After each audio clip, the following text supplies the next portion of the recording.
Hello, loves. Good morning. Where do I begin? This is so crazy.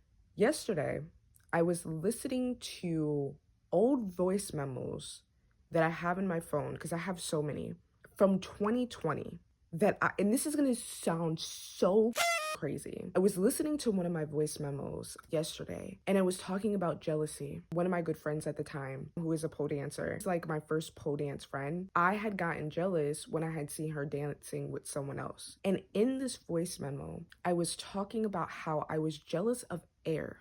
It's such a weird claim. I realize that as of currently in my life, I am jealous of my old version of myself. Therefore, I am jealous of air. I know this is probably not going to make any sense, and I'm going to try the best way to explain that in this period of my life, I am jealous of the old version of myself. So first, I have been reading this book. I went to the library on Saturday and I have been very serious about reading more because one, I want to be more educated. And this book is literally how to let things go. It's 99 tips from a Zen Buddhist monk to relinquish control and free yourself up from what matters. Right now on number 20 of the 99 tips. So with that all being said, I have come to the realization that I'm jealous of the older version of myself.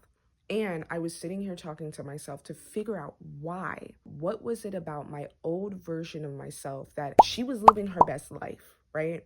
In my current reality, I am happy, but subconsciously I realize I constantly say I'm ready to go, I'm ready to get out of here, and I realize that's diminishing me subconsciously. I figured out when it comes to the life that I had, especially when I started like my pole journey and stuff, what I realized, that version of myself did not give a when it comes to the future and the past. I literally was present. Like I literally did not realize I did this. And this is what's blowing my mind right now. When I started manifesting what it is that I wanted in my life. So pole specifically, playing live music of artists, I would allow myself visualize being on stage with hundreds of people in the crowd. And I pretended as if I was on stage. The moment I was done, I no longer visualize. I left it there and I went about my life in the present moment.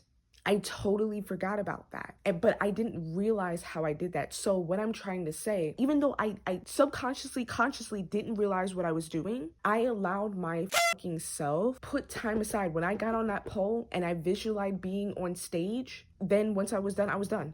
I didn't think about it anymore. I went about my day.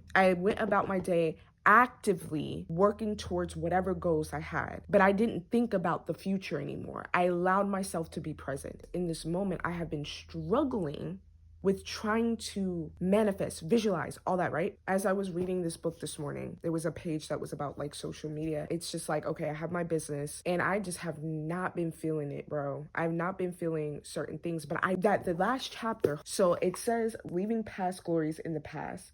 Don't linger before moving on to what awaits you next. That I'm in this period where I want to act and I want to model, thinking about social media, not in the sense of getting likes or whatever, like more so the creative side of it.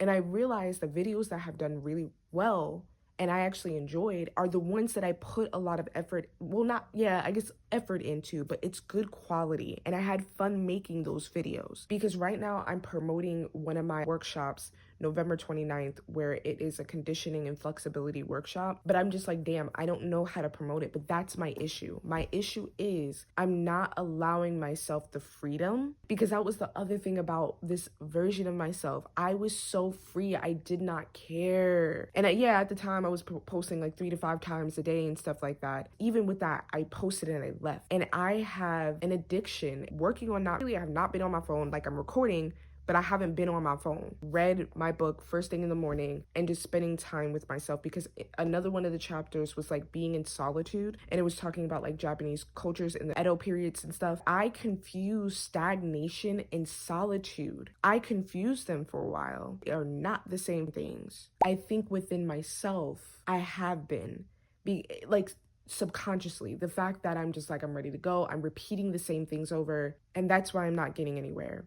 So then I was sitting here thinking of another thing where way back when I changed my life, I was living in a place that I didn't want to. I was in a relationship that I was over. All that before my life shifted and I moved into my place and everything was amazing. I realized just before that, that's ebbs and flows. Like nothing's going to be linear, point blank period. I don't think you ever want to be linear because I feel like that is a form of stagnation. During that period when I was doing Grubhub and I was in that really dark period in my life, I had to do what I had to do. Now, I'm not in the same place. I had to do that in order to survive, to get myself out of a situation.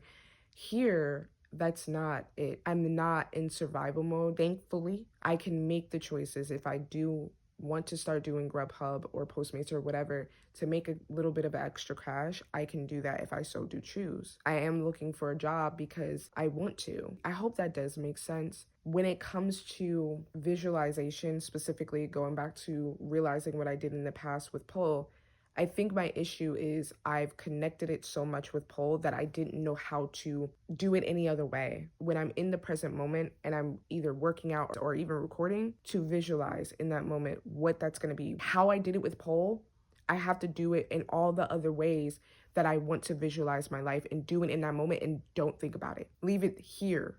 And that's what it also was talking about in this book, is like leaving things where they are when it comes to even relationships. Like if someone wants to leave, let it leave. But also you have to let it leave. Y'all, I don't know if this sounds crazy or not, but literally, I'm just like, damn, whole different person. I'm never gonna be that 20-something-year-old again. I am ready for change. I'm excited because this Sunday I'm taking my first heels class. I'm going to finish achieving a lot of my New Year's resolutions before going into 2026. But point blank period, the fact that I'm doing something new, I think that's already the step forward to who I am. And again, stop thinking of the past, stop thinking of the present. Of course, do it when you make time for it and leave it there. This is why I think it is so important to not be on your phones in the morning. Read a book because it allows you solitude. There was another chapter that I was reading about like change, chapter 20 of leaving things. What was it again?